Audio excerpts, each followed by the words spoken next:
उपाशी, सासरा उपाशी आहे, धीर उपाशी आहे, कुटुंब आहे, परिवार आहे, एक एक महिना बोलत नाही, मग ती आत्मिक नजर का ओपन होत नाही तुमची?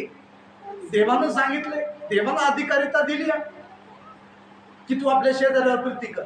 अरे मग घरात तर प्रीती करा, मग जाऊन तुम्ही बाहेर करता. मी तुम्हाला का सांगत आहे, आज फादर डे आहे आणि गरुडासारखं तुम्हाला तेच नजर देव देत आहे. आध्यात्मिक किती जण प्रार्थना करतात, देवा आमचे आत्मिक नेत्र उघडले तरी त्यांच्यात क्रिया नाही. याकूब मध्ये दिलेला आहे, तुमचा विश्वास मेलेला आहे.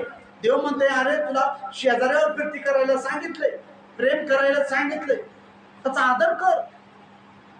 जर जन्म दिलेला आईला आपण बघत नाही, एक एक महिना बघत नाही, दोन दोन महिने बघत नाही, या वडिलाला आपण बघायला जात नाही. समजा एखादा वडील आपला पडलाय कुठे तर मात्र राहून, आज तेच झालेलं आहे. देव का म्हणत आहे की आज दीर्घ आयुष्य का जगत नाहीत? म्हातारपणाला साथ सोडतात आई आणि वडिलाची लेकरं.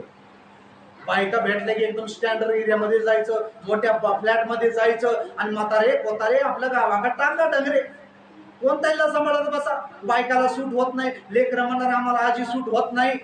असले इडी या पागल आजी, या पागल आजोबा धोतर घालणारा, असे म्हणून काय करतात थिटकर. आम्ही किती डोळ्या